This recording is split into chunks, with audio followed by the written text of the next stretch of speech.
Hello guys and welcome back to another For Honor Heroes build video. Today we're focused around the Jomungandr, and the mode we're focused around is Breach Defense. So let's go ahead and get into the 3 perk selection that we have here today for Jomungandr. I go with Aegis, Shields Up, and Vengeful Barrier. Now I choose that over Bastion, Last Stand, and Fresh Focus, and I'm going to explain why. So this combo here with Aegis, Shields Up, and Vengeful Barrier allows me to be more tanky, to withstand more, to prevent the enemies from progressing, to basically be the human shield. So you get shields up upon respawn or revive. Now over here I see there's Bastion that I can get, or there's Last Stand, or Fresh Focus. The only other thing that I can see is Bulk Up to go with, because again, respawning isn't such a bad thing in defense breach. It's okay to lose a life and respawn, guys, and come back and try to back up your teammate as soon as possible, or prevent whatever way you can during the objective from the enemy progressing. Now Bastion is going to limit you to stay at certain zones, which in my opinion, you're in breach. Yes, so there's going to be zone battles, but you're going to be everywhere on the map. You're not just going to be at these zones that you need to capture and defend. Last Stand only activates when you're in critical health, which is when you're about to die, about a health bar and a half, when it flashes red and clear. Again, you're in breach defense, so it's okay to die. I mean, we don't want you to die, and try not to die. I'm not saying, hey, but you don't need to stay alive forever. You can use these other things that are going to help you not only with your perks, but with your skills as well. Fresh Focus is going to allow you to regenerate more stamina from parries and blocks when you're exhausted. First of all, you're going to do your best not to get exhausted, right? I mean, in my opinion, I know that I watch my stamina as much as I can, and I try not to get exhausted. Half of the time, when we do get exhausted, people, right, is when we're getting bashed, and I understand that. But again, the perk selection I have here is going to be awesome, and I'm going to explain to you why, and you're going to see why. So Bulk Up will give you health based off your renown level. So you get 4 per renown level, which is a total of 16 on top of your health bar. Now, instead of getting Bulk Up, or we could have went Shields Up, Vengeful Barrier, Bulk Up, right? But then Shields Up only sometimes, Vengeful's only sometimes, Bulk Up is permanent, it takes some time to go. Once you lose Shields Up, you never get it again, right? Vengeful Barrier you'll have every time you provoke revenge. Aegis, I went with Aegis instead of Bulk Up, because this increases not only my Shields Up shield, not only my Vengeful Barrier shield, but also when you're in breach, there's a little shield boost that you can pick up, and that increases that shield as well. So let's say you are dying, whatever, or you're getting close to revenge, you get 25, but also on top of that you're going to get about like a 32 or 34 health shield instead of a 25 when you come out of revenge, which is going to allow you to survive longer, kind of like Last Stand and Bulk Up. And then if you happen to last longer than that, you could come back to life. I mean, not come back to life, you'll probably last your revenge, do some damage, then you'll be out of revenge with your Vengeful Barrier boosted by your Aegis, which is going to allow you to withstand your gank a little bit longer, to hopefully get another revenge off and then finish off whoever is trying to gank you, and or your teammates will be there by that time, we hope, right? Not only does Aegis work with that though, but Aegis also works with your Hamar's Favor, which you temporarily get a shield after landing Hammer Slam on an enemy hero. Now, excuse my voice, again, I have a cold kind of here going on, so I'm doing my best to drop videos as much as I can for you guys during this call.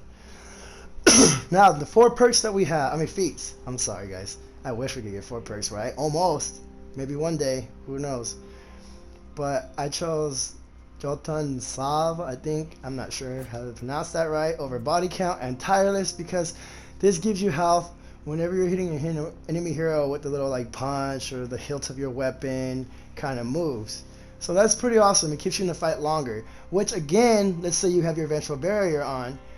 You're gaining health, and whatever health you happen to lose is only your Vengeful Barrier shield, which is boosted by Aegis, right? And if you're fighting and you're knocking people down and you lost your hammers, you get your Hammer's Favor in, and you get a shield boost from that, but that's boosted from Aegis, which allows you to have even more time to heal yourself, your regular health, while your shield is the only thing getting depleted. This is basically making you tank, I promise you. Alrighty, and so that's the reason why I choose that over Body Count, because Body Count limits you to being around the ram, killing troops, etc. Tireless, you're basically losing stamina at a slower rate. You gain stamina basically and health from certain, you don't gain stamina. I used to think you gain stamina from Drive to Slave, but you gain health. I don't know how to explain it, but stamina cost reduction over being able to gain health off of hits and using your shield to like not lose your health as you gain health, in my opinion, is a way better combo to go with. I'm not saying that, you know, losing your stamina cost at a lower rate isn't great. I love that, trust me. So second feat, we go with Hammer's Favor. I kind of have already explained why we go with this one with the perk and how it works with everything else. But there's Centurion's March and Righteous Deflection. Now, again, we don't have Last Stand. We don't really have anything yet that reduces our damage. But we do have Vengeful Barrier and Aegis and other things that grant us a shield over our normal health. Gaining unlimited stamina for a short period of time, meh. You can activate it. People notice when it's activated. It's kind of quickly it kind of goes away quickly. It does come back fairly good too, but again, you already have Aegis, so why not get more shield going on in this mode as well with the feat that kind of benefits from your perks, which is pretty awesome in my opinion. You rarely see that. Righteous Deflection is great. You have to have gotten a parry in order to gain a high damage reduction. It does last for a pretty cool second, but then again, gaining a shield over a couple of seconds only if you parry, in my opinion, you know, especially if you're finding somebody who's like a Feint God or a level 3 bot, it's gonna get you nowhere. And then, so we don't have to worry about it too much because that's why we have a third feat, which is Hard to Kill. Now, Hard to Kill increases your damage reduction based on your loss of health. So let's say you have half a gauge or you're losing bars of health. You're gaining damage reduction, right? Which is gonna help you withstand more damage in ganks. Then you got your shields, whatever that's going on, you got those. Whenever you have a shield on, wherever your health is, if you have damage reduction, let's say you're in Last Stand, your shield is gaining the benefits from your Last Stand. The damage is being depleted from attacks, even on your shields, fairly the same. So, if you have a little bit of health and you're in Hard to Kill, you get Vengeful Barrier after your Revenge. You have an extra boost from Aegis on your shield from Vengeful Barrier. You're getting damage reduction during those hits. You're more than fairly going to get more shield and heal yourself while you're fighting in that battle. I'm trying to tell you, this is like a tank god. It's like the Warlord 3.0, not 2.0, because there's been there already. Now I choose that over Punch Through and Zealot. The reason why I explained, because Zealot's pretty cool, it's fun. You're in Breach, so a lot of time it's going to be really tricky to land this on players. You might hit your own teammates, you might hit minions, and you might even hit the wrong person. You know, it's just really ridiculous sometimes how that can happen, and it does happen. So that's why it's not that great in Breach. Again, Hard to Kill was the way to go for the reason why I explained. We have a tanky, crazy build here. Punch Through makes you do damage. Your block damage is increased, which you do a little bit more damage than you normally would when players block you. You already notice, you really don't notice the damage you do to a blocked opponent. But this does do a little bit. It's still not noticeable. In my opinion, Hard to Kill is the way to go. But again, not only that, my thing with Punch Through is you really want to learn how to open up players with your combos instead of relying on Punch Through, because once you do that, you're probably going to get parried kind of often, and not only that, you're probably not going to be too interested in trying to open up opponents or learn combos, in my opinion. So Hard to Kill is the way to go. Our fourth feat is Scout, and I choose that over the Twilights of the Gods and Auto Revive. The reason why I do that is because we already breached defense. Twilight of the Gods, in my opinion, is awesome in Dominion. It is really fun to play with, maybe even in scrimmage. It doesn't only attack your enemies, but it also attacks your allies, like your teammates. People do see it coming nowadays, and it does a fair amount of damage, I ain't gonna lie. I have a lot of fun in Dominion. Throwing this down or hitting somebody, and before they get up, hit them with a hammer on top of my hammer slam, because it's just game over from there. It's so hilarious too. But we're in breach defense, so we want to stop the enemies, right, from progressing in their breach attack. So this marks